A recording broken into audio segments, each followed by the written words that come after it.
बहुत से जो सेरिब्रल पाल्सी के बच्चे होते हैं उनके अंदर मुख्तलिफ कंडीशंस होती हैं, यानी कि किसी को विजन की प्रॉब्लम होती है, वो सही तरह से देख नहीं सकता, किसी को हेयरिंग की होती है, वो सही तरह से सुन नहीं सकता और वो उसके अगेंस्ट रिस्पॉन्ड नहीं कर सकता, और साथ में कुछ लोगों को स्पीच की भी प्रॉब्लम्स होती हैं। उसके बाद कुछ बच्चों को जॉइंट्स प्रॉब्लम होती हैं, यानी कि जॉइंट्स उनके जो हैं वो या तो स्टिफ होते हैं या बिल्कुल मतलब कि रिलैक्स होते हैं, लेग्जिटी होती है या बिल्कुल टाइट होते हैं। उसके बाद ब्लैडर एंड बाउल के भी इशू आते हैं और मैक्सिमम इनको मेंटल हेल्थ कंडीशंस जो हैं वो फेस करनी पड़ती हैं। बहुत से चिल्ड्रन ऐसे हैं सेरिब्रल पाल्सी के जो डायग्नोज हो जाते हैं फर्स्ट 2 ईयर्स में, यानी कि पहले 2 साल जो हैं वो बच्चे के बहुत इंपॉर्टेंट हैं। अगर आपका बच्चा जो पहले 2 साल के काम उसने करने हैं वो नहीं कर पा रहा तो आप उसको लाजमी मेडिकल प्रोफेशनल को चेक करवाएं। उसके अंदर उससे क्या होता है कि अर्ली जो है वो चीजों को उस टाइम बकल अप किया जा सकता है, यानी कि उसकी क्वालिटी ऑफ लाइफ जो है वो बेहतर की जा सकती है। उसके अंदर जो मतलब कि उसको फर्स्ट ऑफ ऑल दिया जाता है उसमें जो है वो आइदर उसके कोई कॉन्ट्रैक्चर हैं या टार्टनेस है, उनकी सर्जरी करके उसको रिलीज किया जाता है। और उसके बाद अगर मेडिसिन की जरूरत है, अगर बच्चे की ग्रोथ के इश्यूज हैं तो वो सारी चीजें उसमें देखी जाती हैं। उसके बाद जो हमने असल बात करनी है एज अ फिजियोथेरेपिस्ट, वो देखना है कि हम फिजियोथेरेपी से उस बच्चे की किस तरह मदद कर सकते हैं। देखिए, फिजियोथेरेपी में हमने क्या करना होता है कि बच्चे की मोबिलिटी यानी कि उसकी हरकत, उसकी स्ट्रेंथ मसल की, उसका बैलेंस, ये सारी चीजें हमने देखनी होती हैं। यानी कि उसने जो है बच्चे ने वो किस तरह से अपना बैलेंस बनाना है, किस तरह से उसने बैठना है, किस तरह से अपने आप को खड़ा करना है और साथ में उसने अपनी किस तरह मसल की स्ट्रेंथ बेहतर करनी है। इसके अंदर हम साथ साथ बता भी रहे हैं कि फिजियोथेरेपी का किस तरह किरदार होता है सेरिब्रल पाल्सी में। इसके अंदर देखें, सबसे पहले तो हमने मसल की स्ट्रेंथ को बेहतर करना होता है, यानी कि जो स्ट्रेंथनिंग एक्सरसाइजेज हैं वो हमने करवानी होती हैं ताकि जो वीक मसल्स हैं उनमें पावर जनरेट हो। क्योंकि एक चीज मूवमेंट ही नहीं होगी, बच्चे को पता ही नहीं है कि मैंने अपनी बॉडी किस तरह से यूज करनी है, तो वो अच्छे तरीके से नहीं यूज करता, उसके मसल्स कमजोर होते जाते हैं। उसके बाद हमने फ्लेक्सिबिलिटी को फोकस करना है, यानी कि हमने स्ट्रेचिंग एक्सरसाइजेस देनी है जो उसकी बच्चे की फ्लेक्सिबिलिटी को इंप्रूव करेंगे। उसके बाद देखें कि फिजियोथेरेपी कब हमें देनी चाहिए। फिजियोथेरेपी हमें जो है वो अर्ली पीरियड में बच्चे की स्टार्ट कर देनी चाहिए, क्योंकि देखें जितनी early as soon as possible हम फिजियोथेरेपी बच्चे को देंगे सेरिब्रल पाल्सी के, उसकी इंप्रूवमेंट के चांसेस उतने बेहतर होते हैं। यानी कि अगर वो देर से उसे फिजियोथेरेपी मिले तो उसकी जो डिफॉर्मेशन है वो हो चुकी होती है। तो इसके अंदर क्या होता है कि हमने कुछ इक्विपमेंट्स भी यूज करने होते हैं, लाइक मसल स्टिमुलेटर यूज करते हैं हम, एडक्टिविटी इक्विपमेंट्स हो गए, यानी कि मॉइस्ट हीट यूज करते हैं अगर टाइटनेस की तरफ है।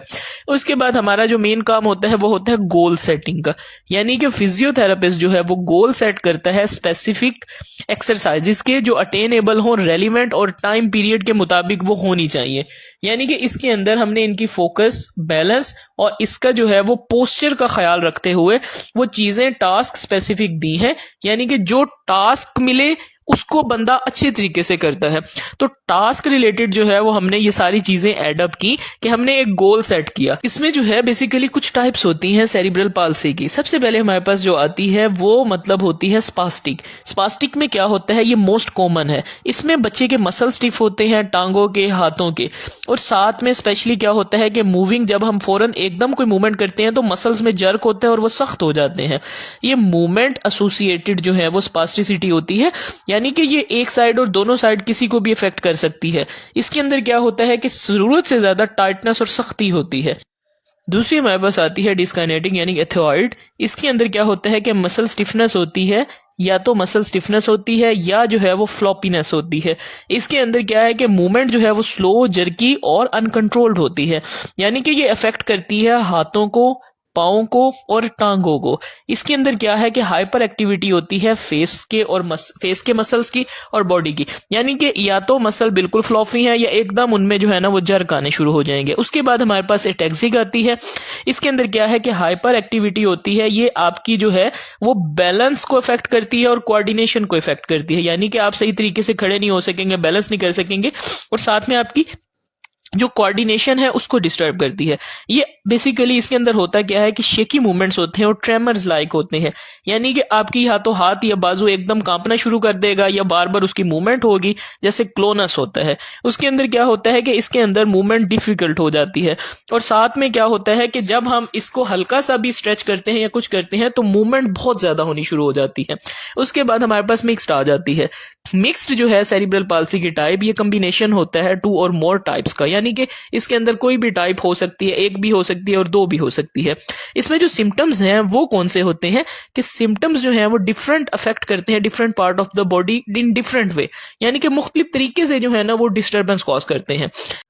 बेसिकली हमारे पास ये जो बच्चा है ये बेसिकली सेरिब्रल पाल्सी का है। इसको ना नेक कंट्रोल इशू है, यानी कि ये अपनी गर्दन को नहीं संभाल सकता। और हमने जो नेक कंट्रोल इशू है वो बहुत कॉमन होता है सेरिब्रल पाल्सी के बच्चों में। इसके अंदर क्या होता है, ये उनकी एक तो इफ़ेक्ट करता है डेवलपमेंट को, दूसरा उनके पोस्चर को, तीसरा उनके बैलेंस को। यानी कि ये जो ऐसी कंडीशन है नेक की, इससे एक तो आपका पोस्चर ख़राब होता है, यानी कि जब आपकी गर्दन इधर उधर पड़ी हुई है तो वो आपके पोस्चर को डिस्टर्ब कर रही है। तो इसके अंदर ये कॉमन इफ़ेक्ट होता है डेवलपमेंट में, पोस्चर में और बैलेंस में। सो इसके लिए हम जो है वो ट्रीटमेंट इसका क्या होता है कि एक्सरसाइज और ऑर्थोस्टिस जो है वो यूज़ करते हैं। इसके अंदर सिम्टम्स क्या आते हैं कि कंट्रोलिंग, यानी कि गर्दन को कंट्रोल करने में बच्चे को प्रॉब्लम आ रही होती है। जो हेड पोजीशन है वो बहुत पुअर होती है, यानी कि पोस्चर जो है वो ख़राब होता है, कोऑर्डिनेटेड मूवमेंट नहीं होती, बच्चे को फीडिंग में डिफ़िकल्टी होती है। और उसके बाद क्या है कि ये अनयूजुअल सेलेवरी डिस्चार्ज होता है, यानी कि इससे क्या है कि मुंह से थूकें निकलती रहती हैं। और दूसरा क्या होता है कि एक तो फीडिंग यानी कि खाना खिलाने और उसमें प्रॉब्लम होती है पेरेंट्स को, दूसरा पोस्चर, और तीसरा जो है वो डिफ़िकल्टी होती है कोऑर्डिनेशन में, यानी कि बच्चा सही तरीके से ना देख सकता है, ना उठ रहा है, ना बैठ रहा है, तो उसके अंदर कोऑर्डिनेशन डिस्टर्बेंस होती है। अब इसके अंदर हमने जो है वो अभी इसको एज ऑफ द काउच, यानी कि जो काउच है उसके ऊपर ले जाकर अब हमने इसको कहा कि आप जो है वो गर्दन को ऊपर की तरफ उठाएं। ये गर्दन को जब उठाने की कोशिश करेगा तो उससे क्या होगा कि इसके गर्दन के मसल स्ट्रेंथन होंगे, यानी कि जो गर्दन के मसल्स हैं अब हमने उनकी स्ट्रेंथ डेवलप करवानी है, क्योंकि बच्चे की खुद से स्ट्रेंथ नहीं है गर्दन में। सो इसके लिए हम कुछ एक्सरसाइजेस करवाते हैं। उन एक्सरसाइजेस में हमारे पास कौन सी आती हैं, नेक की और अपर बॉडी की एक्सरसाइज आती हैं। उसके अंदर करवाने से क्या होता है कि हम उससे इनकी एक तो स्ट्रेंथ मसल्स की डेवलप करवाते हैं, और दूसरा जो है वो हेड का कंट्रोल बेहतर करते हैं। और इसके अंदर सबसे बड़ी बात होती है काउंसलिंग। जब आपने पेशेंट के पेरेंट्स को काउंसल करना है तो उनको सही तरीके से बताना है कि बच्चे को हैंडलिंग किस तरह से करनी है, इसको उठाना किस तरह से है, इसको बिठाना किस तरह से है, इसकी जो गर्दन की मूवमेंट है वो कैसी होनी चाहिए, जब ये लेटा हुआ हो तो तब कैसी होनी चाहिए, जब ये सिटिंग में हो तब कैसी होनी चाहिए। सो ये एजुकेशन और काउंसलिंग बहुत ज़्यादा ज़रूरी होती है सीपी चाइल्ड पेरेंट्स के लिए। अब इसके अंदर जो है वो हमने इसके बाद नेक को स्टेबल करने के लिए कुछ ऐसे एक्सरसाइजेस और कुछ टेक्निक्स की हैं, यानी कि इसके अंदर हम न्यूरो डेवलप एक्टिविटीज़ करवाते हैं। इसके अंदर पेशेंट के जो बच्चा होता है उसके नेक और ट्रंक की कंट्रोल्ड मूवमेंट करवाते हैं, यानी कि हमने बच्चे को इसके ऊपर रखा, अब सामने से हम उनके पेरेंट्स को या किसी को कह रहे हैं कि इसको बुलाएं, इसको इसके नाम से बुलाएं, या सामने कोई टॉय दें या कोई रोशनी वाली कोई चीज़ इसको दें, ताकि इससे क्या है कि ये गर्दन को खुद से उठाने की कोशिश करे। क्योंकि इन एक्सरसाइजेज में बच्चे की खुद से गर्दन अगर वो यूज़ करेगा तो वो उसके मसल्स को ताकत देंगी। आप खुद से जितनी मर्जी एक्सरसाइज करवा लें उससे कंट्रोल और ताकत नहीं आती। सो इसके अंदर हम स्पेशल जो है वो सीटिंग बताते हैं कि आपने डिफरेंट चेयर, स्ट्रॉलर्स और जो है मतलब कि जो स्टेबिलिटी और सपोर्ट के लिए जो चीज़ें होती हैं वो गाइड की जाती हैं। इसमें सीपी चेयर्स आती हैं। सीपी चेयर्स के अंदर क्या होता है कि वो हेड को और नेक को उन्होंने स्टेबल करके एक उसका एक बनाया हुआ होता है प्रॉपर, कि उसके अंदर जब आप गर्दन को फंसाएंगे, ऑर्थोटिक होता है कि आप जो है वो मतलब कि गर्दन को साइड से स्टेबल कर देंगे तो गर्दन सीधी सामने रहेगी। जब काफ़ी देर तक गर्दन सामने रहेगी तो गर्दन के मसल्स जो हैं वो थोड़े से ज़रा एक्टिवेट होंगे, क्योंकि उनको अब प्रॉपर एक पोस्चर मिला है। देखिए हेड कंट्रोल और नेक कंट्रोल की इम्पोर्टेंस क्यों है। बेसिकली जब आपका हेड कंट्रोल होगा, आपको कम्युनिकेशन, बैलेंस और सामने चीज़ों को ऑब्ज़र्व करने में आसानी होगी।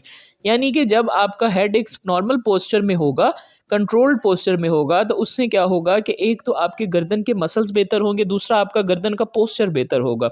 और साथ में क्या है कि सीपी चाइल्ड का हेड कंट्रोल अगर होगा, तो ये हमारा एक अच्छा थेरेप्यूटिक गोल होता है। देखिए, सीपी चाइल्ड को आपकी केयर की ज़रूरत होती है, यानी कि स्टार्ट में आपको बच्चे को प्रॉपर केयर देनी होती है। यानी कि उसकी गर्दन, उसका मुंह, उसका किस तरह से, उसका फेस, उसकी बॉडी कहाँ पड़ी हुई है, उस चीज़ का आपको ख्याल रखना होता है। क्योंकि जब आप उन चीज़ों का ख्याल रखते हैं तो आपका बच्चा अच्छी तरह से रिहेबिलिटेट होता है, उसकी डेवलपमेंट बेहतर होती है। देखिए, स्टार्ट में ही फिजियोथेरेपी स्टार्ट कर देनी चाहिए एज सून एज़ पॉसिबल। जब आपको डायग्नोज हो जाए कि आपका बच्चा सेरिब्रल पाल्सी का पेशेंट है, उसके अंदर फिजियोथेरेपिस्ट को लाजमी आप फर्स्टली अपने मेडिकल प्रोफेशनल से उसका प्रॉपर चेकअप लें, फिर फिजियोथेरेपी स्टार्ट करवा दें।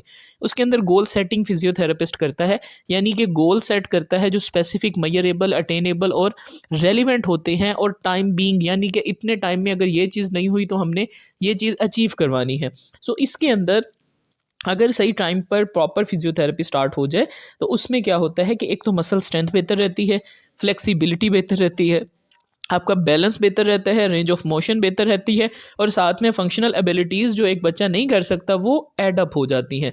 सो इसके अंदर क्या है कि आपने अपने बच्चे को लाजमी एज सून एज़ पॉसिबल उसकी फ़िज़ियोथेरेपी स्टार्ट करवानी है। अब इसके ऊपर देखें कि हमने जो है वो जिम बाल्ब के ऊपर बच्चे की जो है वो एक्टिविटी स्टार्ट करवाई।